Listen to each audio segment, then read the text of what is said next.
Hai hai hai, welcome back to my YouTube channel. Jangan lupa like, comment, and share ya. Oke, next kita lanjutin ya ceritanya. Bab 31, gagal unboxing.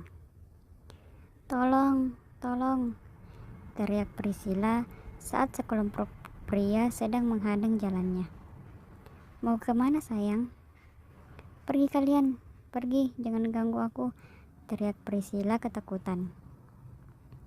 Saat pria itu ingin memeluk Priscilla, tiba-tiba seseorang datang lalu menendang pria itu. Hei, siapa kau? Jangan jadi sok pahlawan, ucap gangster itu. Jauhi gadis itu atau kuhabisi kalian, teriak Evan kepada gangster itu. Habisi pria itu dan bawa gadis itu, ucap pemimpin gangster itu kepada rombongannya. Saat hendak ingin memukul Evan, mereka terlebih dulu dibuat babak belur oleh Evan, hingga pemimpin gangster itu mengeluarkan senjata dari sakunya. Dor, dor, dor. Para gangster itu pun mati di tempat. Priscilla yang melihat penembakan itu hanya bisa menutup mata dan telinganya. Evan mendekat ke arah Priscilla. Kok tidak apa-apa? Tanya Evan kepada Priscilla. Terima kasih sudah menolongku, ucap Priscilla. Sedang apa kau sendiri malam-malam di tempat sepi seperti ini? Aku tadi dari acara teman aku. Tiba-tiba ban mobilku bocor. Terus, bagaimana kau pulang? Mau aku antar? Tidak usah repot-repot. Saya bisa pulang sendiri.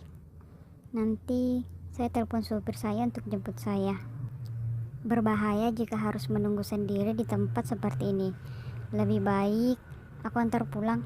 Aku tidak akan menyakitimu, ucap Evan tersenyum. Baiklah, terima kasih, ucap Priscilla lembut. Kini Evan membawa Priscilla menuju mobilnya lalu mengantarnya pulang. Sementara di tempat lain, kini Chico tertidur di samping Devi sambil memeluk tubuh Devi. Setelah beberapa jam tertidur, Devi pun terbangun dari tidurnya akibat kejadian kemarin. Kepalanya dan tubuhnya masih terasa sakit. Ia melihat Chico yang berada di sampingnya tertidur nyenyak sambil memeluk tubuhnya. Devi membalikkan tubuhnya hingga menghadap ke arah Chico. Ia membelai rambut Chico dengan lembut. Devi tidak merasa risih lagi saat berdekatan dengan Chico. Chico pun terbangun. Kau membangunkanku saja, ucap Chico yang masih memejamkan matanya. Aku hanya merapikan rambutmu. Chico yang menyadari itu langsung membuka matanya. Ia menatap mata Devi. Bagaimana keadaanmu? Kau baik-baik saja? Tanya Chico lembut. Aku baik-baik saja. Devi mengingat kejadian malam tadi lalu memeluk tubuh Chico sambil menangis. Sudahlah, aku tidak akan membiarkan hal kemarin terjadi lagi, ucap Chico lembut sambil mengelus rambut Devi. Apa kita pulang saja? Salah Chico. Tidak, aku belum keliling kota Paris. Baiklah, tapi untuk hari ini kau harus istirahat total, ucap Chico. Maaf ya, aku jadi menyusahkanmu, ucap Devi sedih. Ya, harusnya aku tidak mengajak gadis kecil sepertimu, ucap Chico tersenyum sambil mencubit hidung Devi. Kini Chico bangkit dari tidurnya, lalu duduk di samping Devi yang masih terbaring. Devani, apa? Aku ingin ke toilet, tolong bantu aku, ucap Devi meringis kesakitan. Chico pun menggendong tubuh Devi ke toilet dan menunggu Devi hingga selesai, lalu membawanya kembali ke tempat tidurnya. Saat Chico meletakkan tubuh Devi di atas ranjang, Devi lalu menarik baju Chico mendekatkan wajahnya dengan wajah Chico.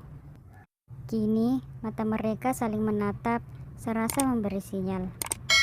Devi memejamkan matanya dan Chico yang mengerti kini mencium bibir Devi dengan lembut. Lama-kelamaan Ciuman yang tadinya lembut kini jadi panas. Bahkan beberapa kali Devi harus mengambil nafas. Mereka pun terhanyut dalam ciuman itu, hingga Chiko kini mencium leher Devi. Chiko pun membaringkan tubuh Devi perlahan dan menatap wajah Devi sambil menelan salivanya dengan kasar. "Tidak apa-apa," tanya Chiko lembut. Devi pun hanya mengangguk sehingga kini Chiko kembali mencium bibir Devi. Devi perlahan membuka baju Chiko.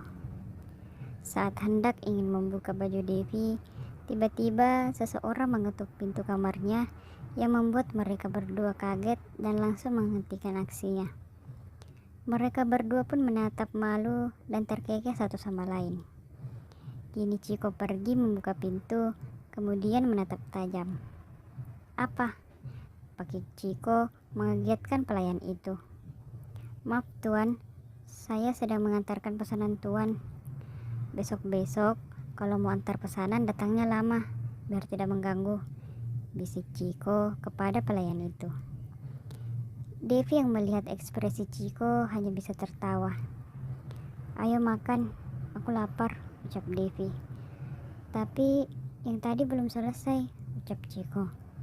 "Hahaha, bersihkan dirimu, lalu kita makan." Chiko pun mendengus kesal, lalu menuju toilet.